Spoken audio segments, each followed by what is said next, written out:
Can the Land Reform Act address the imbalances caused by the apartheid-era 1913 Natives Land Act? Who does the land in South Africa really belong to? Is the white community prepared to at least share their land? Is the Land Reform Act likely to scare off foreign investors? What time is it? It's question time.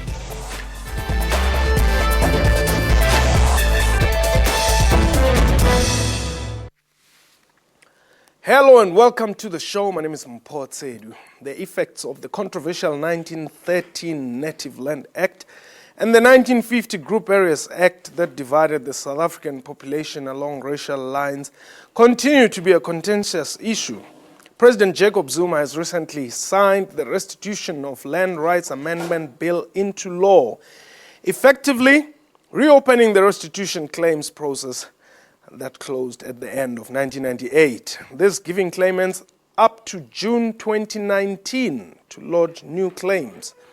While some have criticized the government for poor delivery on land reform, the Democratic Alliance has cited various challenges, including the lack of available funding for this radical and potentially expensive process. But is land restitution likely to have any negative impact on the country as a shining example of national reconciliation? My guest, Mike Mlengana, is the president of the African Farmers Association of South Africa, otherwise known as AFASA, and AfriSake Uitvoerende Hoof, Cornelius Janse van Rensbeck. Gentlemen, welcome to the show. Mr. Mlengana, let's start with you. What do you understand this bill to mean?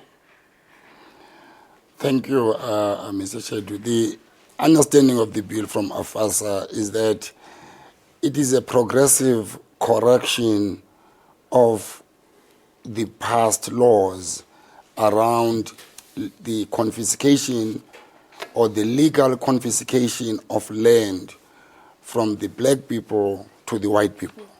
So fundamentally, the bill is saying we need to correct those past wrongs if we are going to have a sustained reconciliation process in South Africa.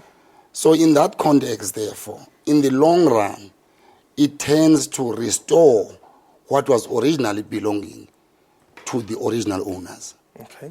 But in so doing, it seems to be affecting the owners who were given this land illegally. And I think if we're all interested in reconciliation, we should compromise, especially those who got this land illegally, and allow it to go back to its original owners. And I think this is what the government is busy doing. Okay. Let me get to you and basically ask you the same question as to what does this bill mean to you? How do you interpret it? Well, land in South Africa is a very emotive issue. We've got to understand, if you want to go back into history, you should go very far back. If you want to try and determine who was the original so-called owners of South Africa and the broader Southern African land in South Africa, you probably have to go back to the Khoisan peoples.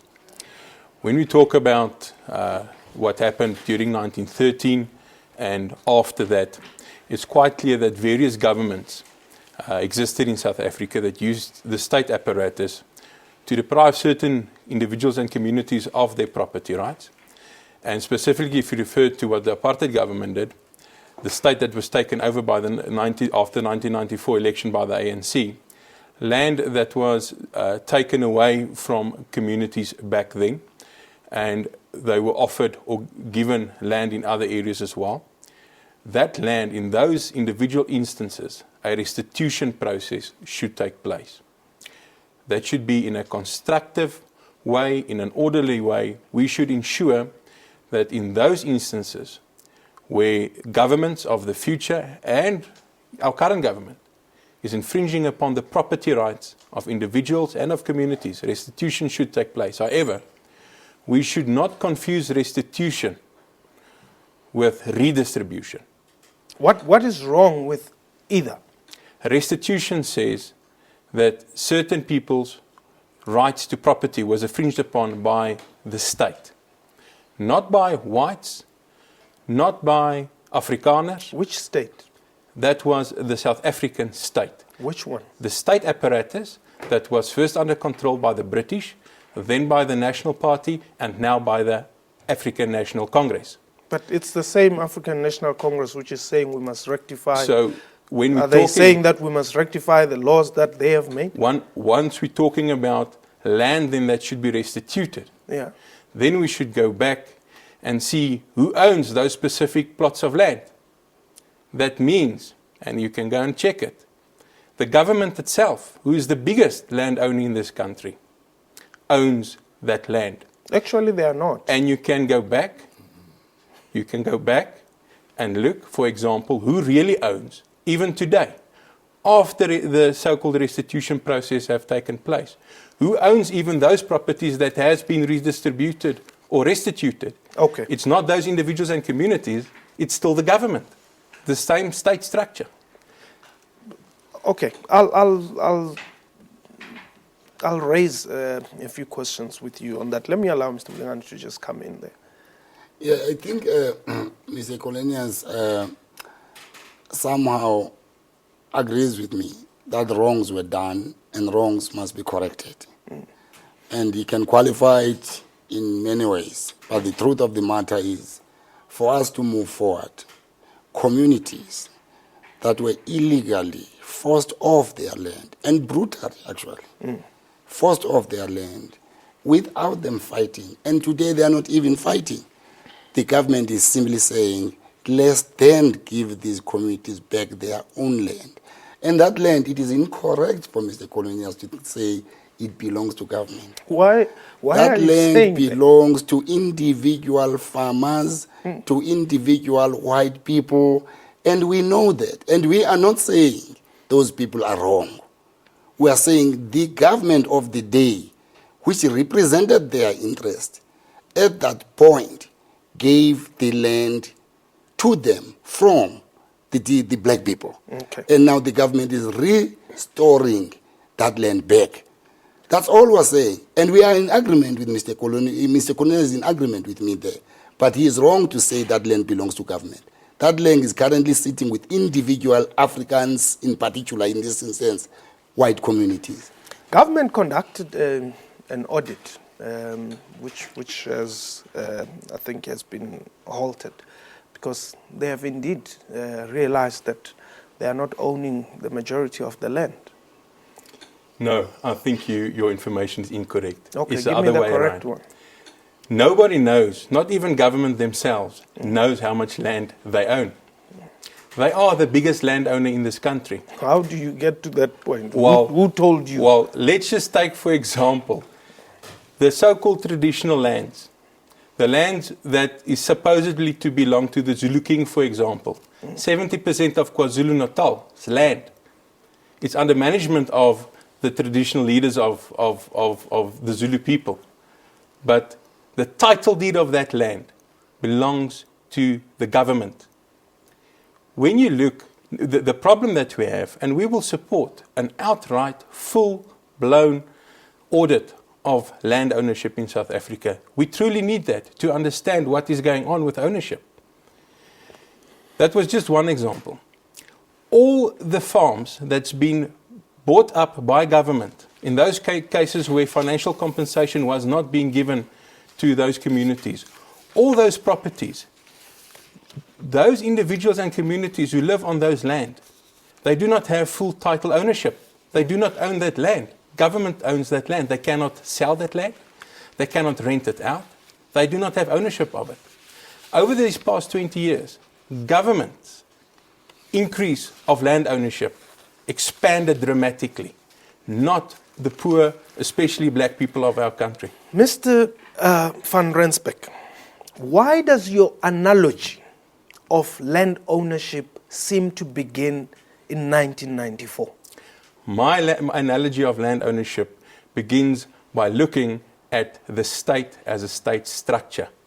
What you've got to understand is this past 100 years, the state as an institution has been controlled and taken over by three different entities.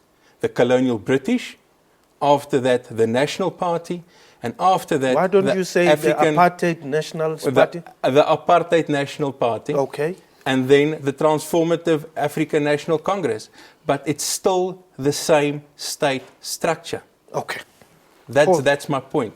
Now, what's important for us to understand is the clear wrong assumption that's being made. All right. First of all, let me just allow me to take a break. I'll allow you to finish off those points. All right? Thank you. Okay. For now, we're going to take a quick break. Please don't go away.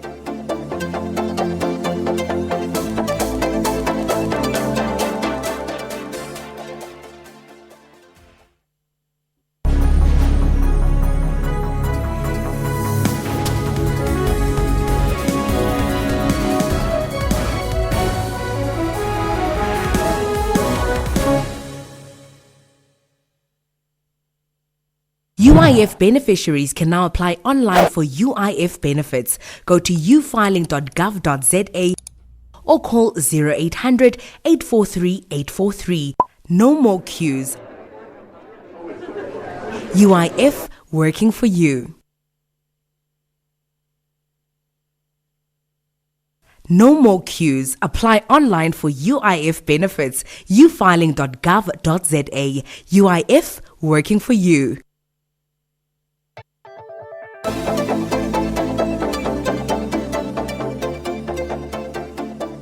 Welcome back. You're still watching Question Time. I guess today, Mr. Mike Mlengana, the president of AFASA, and the Afrisake Uitvoerende, the chief executive there, Mr. Cornelius Janse van Rensbeck. And from our Cape Town studios, now we're joined by Andile Mqitama. He's from the Economic Freedom Fighters. He's the land commissar there. Andile, also, let me also welcome you to the show. Mr. van Rensbeck, let me just allow you to take those 3 points that you wanted to raise with us around the assumptions in as far as land restitution is concerned. Yes, I think the first assumption is to assume that whites own all the land. That's just not the case. The second assumption is, which is a wrong assumption to say, is to think that current owners of either residential, industrial, or agricultural property did not buy that land, did not through some free market transaction get ownership of that land. The idea that they physically stole it from somebody is just not correct. It happened through a totally different process. And that other process is the effects that needs to be addressed through a ordered restitution process. Okay. Actually, Mr. Mqitama in Cape Town believes that you stole the land. Well, not necessarily you, but white people stole the land. Well, you know, I'll first ask him, he must show me his title deed for the land that he had previously. Okay. Mr. Mqitama, do you have a title deed of the land you had previously? Let's start by saying that it is an insult that a black majority who has been now liberated for 20 years were still insulted by descendants of the settler colonialists who arrived here in 1652, mass murdered our people, dispossessed us of our land, turned us into slaves and workers on their farms and kitchens. Today we have to listen to them telling us that we must show title deeds. I mean, thieves arrive, pillage, take our land, write piece of paper they call title deeds to give them rights over stolen property. And they ask us for title deeds. This is the arrogance of colonial and racist white supremacist thinking that is still rife in our country, which is why what the Economic Freedom Fighter is going to end. We're going to take land without paying a cent, redistribute amongst our people. We should not enter into long, useless conversations with beneficiaries of land theft. I don't think it is. Our conversation must be amongst the black majority, ourselves, and in particular the ruling party, and say to them, look, you don't have a program we do. You are cowards, you fear white people. We will give you the vote that we have to get a 2/3 majority, amend the constitution, and realize land expropriation without compensation. It's not a difficult process. And it's a matter now which is very urgent. Okay. We're going to have to do it. Andile, just hold it there. Mr. Mlengana, you've got Yes. something to say. I think I wanted to, to sort of correct Mr. Cornelius. I think he's saying the land restitution process did not grant title deeds. It's incorrect. I think he's pretty much conservative with the truth there. The reality is that title deeds on every restitution event, title deeds were given to the owners of the land, the new owners of the land. That's true. And I think where I tend to agree with him is when he says the current owners, such as, for example, the farmers, or the smallholder farmers, such as a lot of them in Afasa, have not been given title deeds. And that issue is an issue of long debate. And we are debating that issue with the minister, especially when it comes to the productiveness of that land, the confidence it creates to financiers to invest in the land. So it really does, in a way, threaten food security. But how so? Mr. Mlengana, I have a problem with this food security question which always arises whenever black people are supposed to be in charge of land. Why should food security be threatened when people like you are supposed to be in charge of farms? That's exactly the point. Because to be in charge of a farm is like to be in charge of a house. You own it, you invest in it, you upgrade it. And the process of not owning a title deed in the farm does not give you that right. You are not investing to the fullest ability to ensure that the asset is productive, because you are not a full owner. And secondly, and more importantly, you can't go to the institutions of financing, such as the banks, and say, borrow me X amount, I want to plow millions of X. And then this is going to increase food security. If I don't have that money, I then invest less. So all we are saying is give us land with title deeds. That's all. Okay. That's all. Mr. Mchitama, let me bring you, in here. Perhaps let me hear your comments given what has been said. Firstly, let's clarify that there is no relationship between productivity of land or on land and title deed or freehold title. Many societies, and Europe and the USA, by the way, disagree in the World Trade Organization on one question, and that is the subsidy that they give their farmers.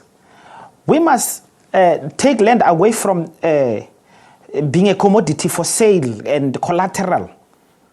We must give people secure tenure license, as the EFF says, license to use land, then protect the agricultural sector, subsidize our farmers, let us have food security. Today we don't have food security in South Africa. It's a lie. If we were to stop the importation of food for 2 weeks, we'll all starve. White farmers in South Africa produce for the European market and for profit, not for food security. That's why our people eat the heads of the chicken and the feet. That's what there's no food security. 42% of our people have no food security in this country. So, and agriculture contributes less than 5% to the GDP. That alone is good reason enough for us to expropriate land tomorrow, because land is not used productively. That is excluding the historical question of the fact that land is stolen property that must still be returned. Okay, Mr. Cornelius, small-scale farmers must be supported. You see, I think Andile just says anything that comes into his head. He just does not understand how economics work. My colleague is a farmer, and he understands. Andile is a fairly learned person. I would imagine that he should understand some of these things. It makes it official then. I think the fact of the matter is, it has been proven over 350 years of economic history shows that the only way in which human rights, firstly, can have a tangible economic effect is through property rights. And it's only when property rights are vested in individuals that property right has an economic value for the community as a whole. The challenges my friend here next to me has alluded to is our real problem in this country. And that is that black people do not get full title ownership from their own government. That must be addressed. Are you trying to get them to get those full title deeds? We are supporting an initiative of the Free Market Foundation, which seeks to transfer RDP houses and the stands of informal settlements to those occupants, because that will bring in 10 million more people into the economy. My so-called learned friend doesn't understand anything about economics. Okay, what I want us to do, I'll give him a chance to respond when we come back after the break. Please, Mr. Mkutama, just hold it there. I'll give you time to respond. For now, we're going to take a quick break. Please don't go away.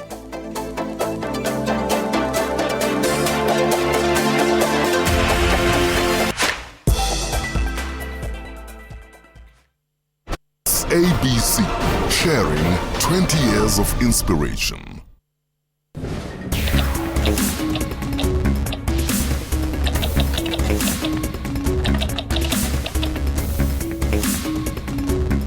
SABC, sharing 20 years of inspiration.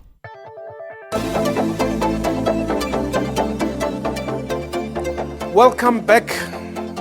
You're still watching a very hot question time today. My guest, Mr. Mike Mlengana, is the president of African Farmers Association of South Africa, and AfriSake Eithfurende, the chief executive there, Mr. Cornelius Janse van Rensbeck, and from our parliament studios, Mr. Andile Mkutama is from the Economic Freedom Fighters. Let me allow you, Mr. Mkutama, to quickly respond to what Mr. van Rensbeck has said quickly. I don't think we should take seriously anybody talking about 350 years of colonial, white supremacist, settler economics.